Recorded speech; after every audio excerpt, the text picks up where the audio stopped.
Je vais donc vous présenter notre dernier orateur scientifique, puis nous passerons aux avocats. Martin Kulldorff. Professeur Kulldorff, merci d'être avec nous.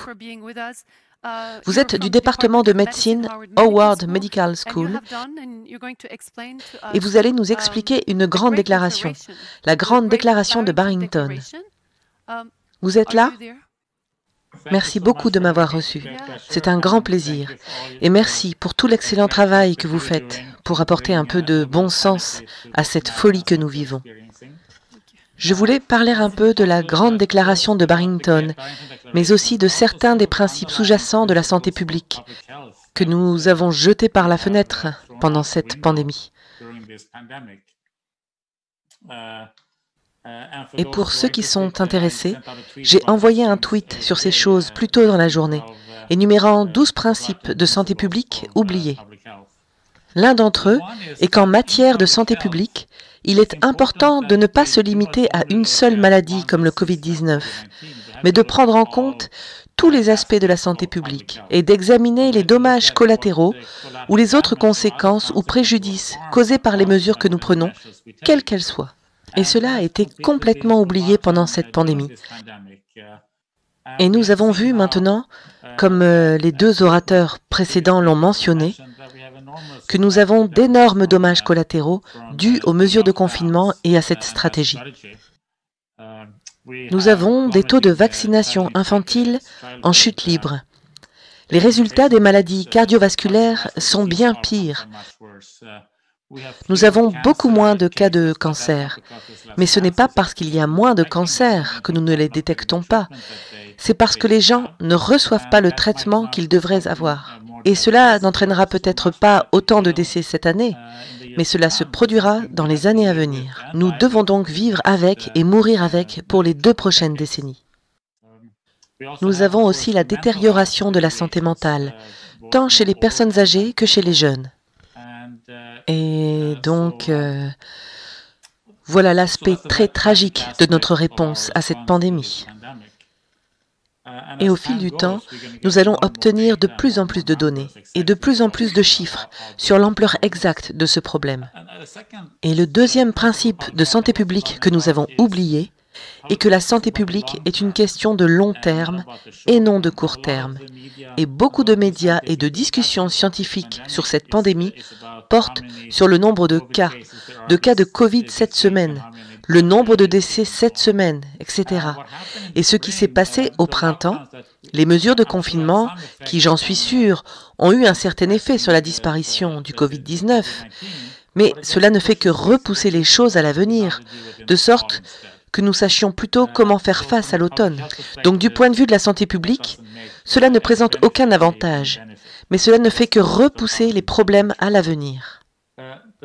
Le troisième principe que nous avons oublié est que la santé publique est la santé publique pour tout le monde, et pas seulement pour un groupe.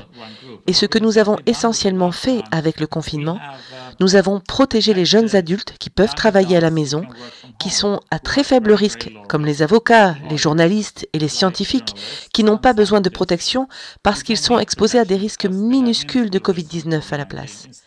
Mais en même temps, il y a des personnes plus âgées dans la population active, qui ont la soixantaine et parfois la septantaine, qui travaillent comme chauffeurs de taxi, comme concierges dans un supermarché ou dans des usines de transformation des aliments et qui sont exposées même si elles sont à haut risque. Nous avons donc changé. Nous n'allons pas déplacer le fardeau de cette maladie des personnes les plus fortunées aux personnes les moins fortunées. Et je veux voir si je peux partager à nouveau l'écran. Voyons.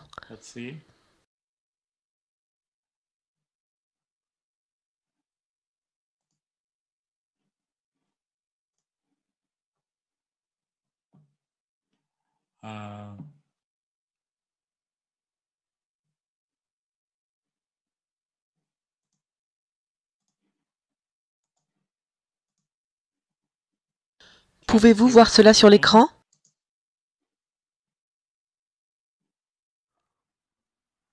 Voici donc un exemple de Toronto, au Canada. Au printemps, vous pouvez voir au début du mois de mars que les cas de la COVID-19 ont augmenté à peu près de la même façon dans les quartiers riches, qui sont les deux graphiques du bas, et dans les quartiers moins riches, qui sont les graphiques du haut. L'un est basé sur le revenu et l'autre sur le nombre de personnes appartenant à des minorités. Et puis, nous avons eu le confinement du 23 mars. Et vous pouvez voir qu'après cela, il a continué à augmenter dans les quartiers les moins riches, alors qu'il a commencé à diminuer dans les quartiers les plus riches. Ainsi, à Toronto, comme dans beaucoup d'autres villes et endroits dans le monde, nous avons réussi à faire passer le fardeau de cette maladie des plus riches aux moins riches. Ainsi, ce sont les moins riches qui ont fait les frais de cette maladie, ce qui a permis de développer une immunité collective qui nous protège tous, en fin de compte. Et nous pouvons également le constater par la mortalité à Toronto, qui a été beaucoup plus élevée chez les moins riches que chez les plus riches. Vous pouvez maintenant voir que la mortalité n'est pas tombée à zéro, parce que cela ne peut pas être le cas. Parce que dans une pandémie de maladies infectieuses, nous ne pouvons jamais ramener à zéro le nombre de cas. Donc les gens qui essayent de le supprimer complètement ou qui veulent zéro cas de Covid, eh bien une fois que nous avons la maladie dans le pays, c'est impossible. Et c'est juste quelque chose qui même crée plus de problèmes et une mortalité plus élevée d'essayer de faire cela. Voilà donc un autre principe qui, bien que nous ne puissions pas éliminer complètement les risques et les dommages, nous devons essayer de les réduire autant que possible. Un autre principe est que lorsque nous avons une maladie, nous devons nous concentrer sur la protection de ceux qui sont à haut risque. Et en termes de Covid-19, alors que n'importe qui peut être infecté, le risque de mortalité est de plus de 1000 à 4 de différence entre les plus âgés et les plus jeunes. Donc les plus âgés présentent un risque beaucoup plus élevé. Ainsi, pour toutes les personnes, le Covid-19 est pire que la grippe annuelle. Pour les enfants, le Covid-19 est beaucoup moins risqué qu'une grippe. Donc, au lieu de procéder comme nous l'avons fait, c'est-à-dire en mettant en place des mesures de confinement général pour protéger tout le monde, il faut protéger les personnes âgées et il existe plusieurs moyens d'y parvenir en utilisant des mesures de santé publique standards que nous n'avons pas utilisées. Par exemple, en multipliant les tests et en réduisant le nombre de maisons de retraite, en réduisant la rotation du personnel, en permettant aux personnes âgées de vivre leur vie sans avoir à se retrouver dans un lieu bondé, sans avoir à aller au supermarché, en minimisant l'interaction multigénérationnelle, en permettant par exemple aux étudiants d'aller à l'université au lieu de les renvoyer chez eux avec leurs parents ou leurs proches plus âgés. Il y a donc beaucoup de ces mesures très standards que l'on peut prendre pour protéger les groupes à haut risque plus âgés qui n'ont jamais été utilisés. Maintenant que nous disposons d'un vaccin, c'est un moyen supplémentaire de protéger les personnes âgées en donnant la priorité de la vaccination aux personnes âgées. Mais tragiquement, nombre de ces pratiques standards n'ont jamais été utilisées pendant cette pandémie. Et au lieu de cela, il y a une tentative de suppression de ce virus dans l'ensemble de la population qui était vouée à l'échec. Et nous n'avons certainement pas réussi à protéger les personnes âgées contre ce virus. Et nous l'avons vu dans les statistiques. Un autre principe que nous avons ignoré est celui de la recherche des contacts. La recherche des contacts et l'isolation des contacts est un outil important pour de nombreuses maladies infectieuses. Par exemple, les maladies sexuellement transmissibles, ainsi que le virus Ebola lorsqu'il est apparu aux États-Unis. Mais c'est une technique inutile et contre-productive pour une maladie infectieuse courante comme la grippe ou le Covid-19 et par défaut pour toute pandémie. Et nous pouvons voir comment cela a échoué. Il y a eu d'énormes tentatives, mais elles ont échoué. Et c'est en fait contre-productif, parce que les gens ne veulent pas parler à ces traceurs de contacts. Et puis dans 5 ou 10 ans, nous aurons peut-être une autre maladie, et quand nous devrons utiliser la recherche de contacts, les gens seront alors très sceptiques et hésitants à ce sujet, et il sera beaucoup plus difficile de l'utiliser alors qu'elle peut être importante. Mike Eden a également évoqué la question des cas. Un cas n'est qu'un cas que si quelqu'un est malade. Et appeler les individus asymptomatiques des cas est quelque chose de très nouveau dans la santé publique, que nous n'avons pas utilisé auparavant et que nous ne devrions plus jamais utiliser. Ainsi, alors que les tests sont importants dans un cadre hospitalier pour savoir de quoi une personne est malade, ainsi que dans une maison de retraite par exemple, pour protéger toutes les personnes, faire des tests en masse sur des personnes asymptomatiques est contre-productif et préjudiciable. Par exemple, vous testez des écoles et ensuite les écoles sont fermées et les étudiants sont lésés. L'enseignement et l'éducation sont importants pour les étudiants, à la fois pour leur éducation, mais aussi pour leur interaction physique et mentale, ainsi que sociale. Et nous pouvons voir, si vous regardez les choses de manière scientifique, la Suède est le seul grand pays occidental qui n'a pas fermé d'école. Les écoles ont été ouvertes au printemps, et pendant la pandémie, pour les enfants de 0 à 15 ans, que les garderies et les écoles. Sur les 1,8 million d'enfants, exactement 0 est mort de la Covid-19 pendant cette période. Et cela sans aucun test, sans aucun masque et sans aucune distanciation sociale. On demandait aux enfants malades de rester à la maison et c'était tout. De plus, les enseignants n'étaient pas plus à risque que les autres professions. Nous savions donc qu'il n'y avait aucun danger à garder les écoles ouvertes et qu'il n'y avait aucune raison de santé publique pour les fermer. Mais malgré cela, de nombreuses écoles aux États-Unis sont toujours fermées. Et puis, un autre aspect de la santé publique qui est vraiment troublant à long terme, c'est aussi la confiance dans la santé publique. Il n'y a pas de confiance. La confiance dans la santé publique s'est fortement détériorée pour de bonnes raisons. Mais c'est une voie à double sens que les responsables de la santé publique ou les scientifiques de la santé publique doivent emprunter pour gagner la confiance du public. Ils doivent également faire confiance au public. Car en matière de santé publique, il est très important que vous fassiez confiance au public.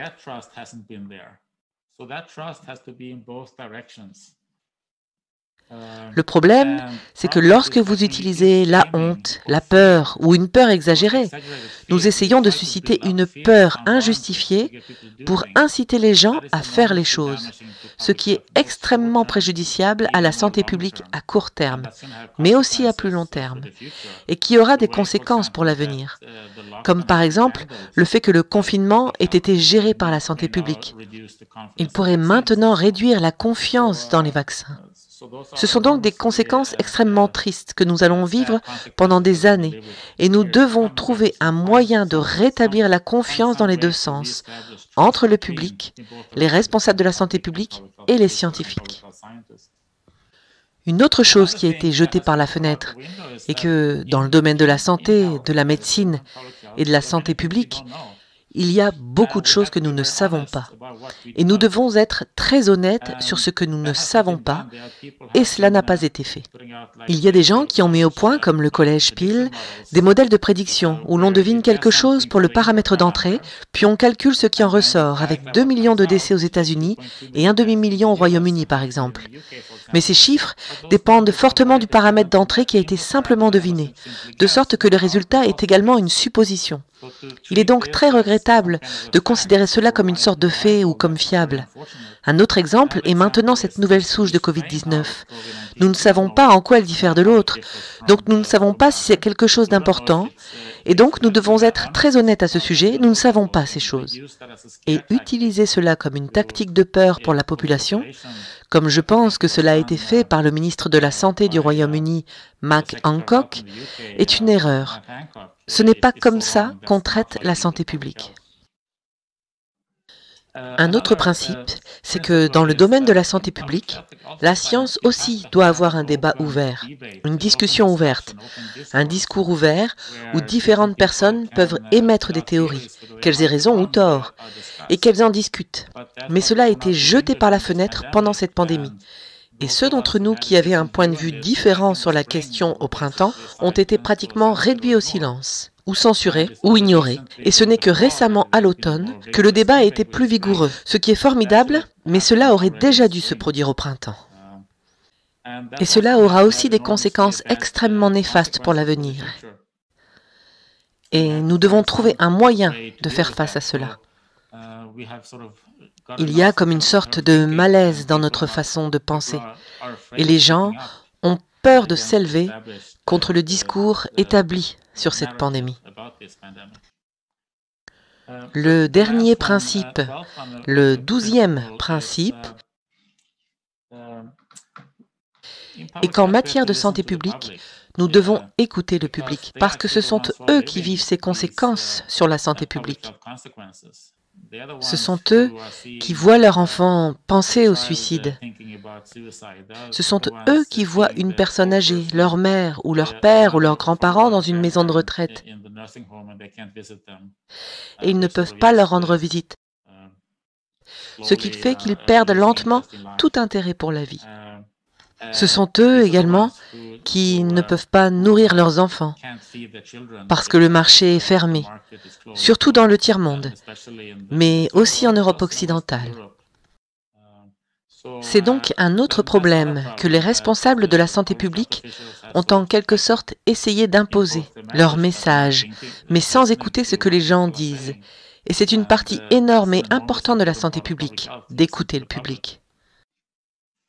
Donc tout ça est de mon point de vue très étonnant. En tant que scientifique de la santé publique, j'ai travaillé sur les épidémies de maladies infectieuses pendant une vingtaine d'années, interagissant avec la plupart des pays, avec la plupart des départements de santé nationaux du monde, sur les différentes épidémies de maladies infectieuses et la surveillance des maladies. Et c'est très étonnant de voir comment les principes de santé publique sont jetés par la fenêtre. Donc, ce que nous avons fait en octobre, parce que beaucoup d'entre nous, spécialistes des maladies infectieuses, étions frustrés par la situation, nous avons essayé de dire les choses. Souvent, nous n'avons pas pu nous faire entendre, et quand nous le pouvions, les gens nous ont en quelque sorte rejetés, comme si nous disions des choses aberrantes. Alors ensemble, avec le professeur Suna Gupta de l'Université d'Oxford, qui est pour moi le plus éminent épidémiologiste des maladies infectieuses du monde, et le docteur Jay Bhattacharya de l'Université de Stanford, expert en maladies infectieuses et leurs effets sur les populations vulnérables, nous nous sommes réunis et avons écrit une déclaration intitulée « La Grande Déclaration Barrington ». C'était début octobre et il n'y a rien de nouveau dans cette déclaration parce qu'elle parle des principes fondamentaux de la santé publique. Nous trois, plus beaucoup d'autres, essayons de la diffuser depuis le début de cette pandémie.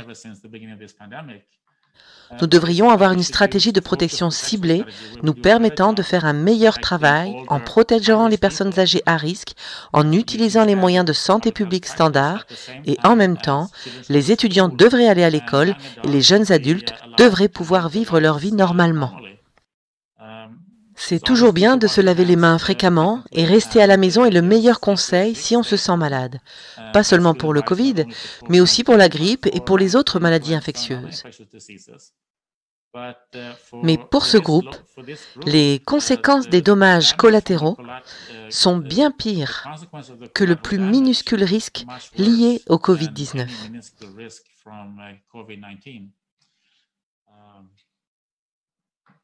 Donc, nous avons publié cette grande déclaration Barrington et vous pouvez la lire sur gbdéclaration.org.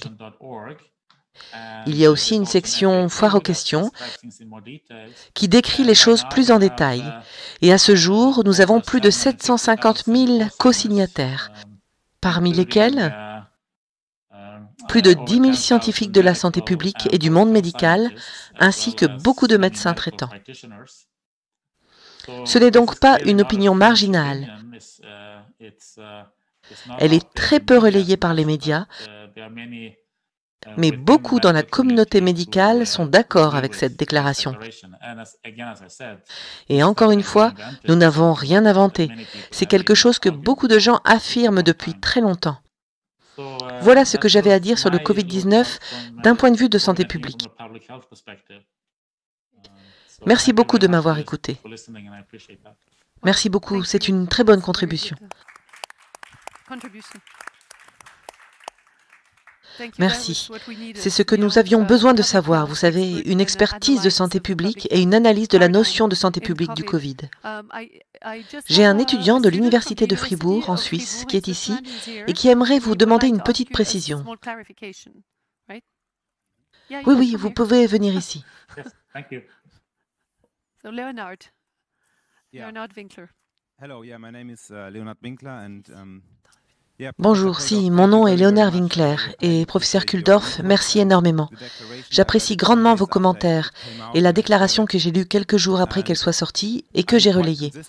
Et je suis tout à fait d'accord avec, mais il y a un point qui m'a dérangé à l'époque et qui me dérange toujours aujourd'hui. Je ne comprends pas quand vous dites maintenant que faire des tests massifs de façon préventive est bonne pour les personnes âgées. Avant, vous faisiez remarquer que tester des personnes asymptomatiques posait un problème, car ça conduisait à avoir des faux positifs. Donc si nous procédons à des tests massifs dans les conditions en vigueur, d'après ce que je sais dans mon pays, l'Allemagne, et aussi en Suisse, les tests en laboratoire à grande échelle sont faits à 45 cycles, une valeur CT à 45. Du coup, quand un test est positif, ils réduisent des fois les cycles à 35, ce qui à mon avis est toujours trop élevé. Donc si vous dites d'un côté test massif et de l'autre côté problème des personnes asymptomatiques, même si nous les testons les personnes âgées largement asymptomatiques à 45 cycles, nous nous retrouverons toujours avec beaucoup de cas positifs. Donc je ne comprends pas la cohérence de votre propos sur ce point et je voudrais entendre votre explication sur cela si c'est possible. Merci. Merci Léonard, c'est une bonne question. Je suis très largement contre tester massivement les personnes asymptomatiques. Par exemple, nous ne devrions pas tester les écoliers ou les étudiants. Il n'y a pas d'objectif de santé publique à cela. Et c'est en fait néfaste parce qu'on va simplement fermer les écoles ou dire aux gens de ne pas venir à l'école alors qu'ils peuvent aller à l'école. Je pense également qu'il n'est pas nécessaire de tester les personnes qui ont de légers symptômes. Elles peuvent juste rester chez elles jusqu'à ce qu'elles se sentent mieux. Il n'y a pas besoin de les tester pour ça. En revanche, là où il est important de tester, c'est bien sûr quand quelqu'un est sérieusement malade, pour pouvoir le soigner, pour savoir s'il a le Covid-19 ou si c'est autre chose. Là, le test est important. Il est aussi important pour protéger les très vulnérables, comme dans les maisons de retraite. Donc je pense qu'il est important de tester le personnel des maisons de retraite, pas pour la protection du personnel, mais pour repérer si quelqu'un est infecté, pour éviter de propager la maladie aux résidents de la maison de retraite. Et je pense que cela devrait être fait assez fréquemment. Et je pense que c'est OK qu'ils soient asymptomatiques ou symptomatiques. Parce que le but n'est pas de les protéger eux, mais de protéger les personnes avec qui ils travaillent. Et quand on arrive à certains seuils, je pense que dans une telle situation, il est plus important d'être vigilant que désolé. Peut-être que des personnes ont été testées positives alors qu'elles ne l'étaient pas. Eh bien, elles ont pu passer du temps chez elles. Et c'est dommage, car on aurait eu besoin d'elles dans une maison de retraite. Mais d'un autre côté, c'est mieux d'être vigilant que désolé. Qu'elles n'infectent pas de résidents qui, eux, sont fragiles, frêles et à haut risque. Donc, les seuils utilisés pour les tests dépendent de chaque situation.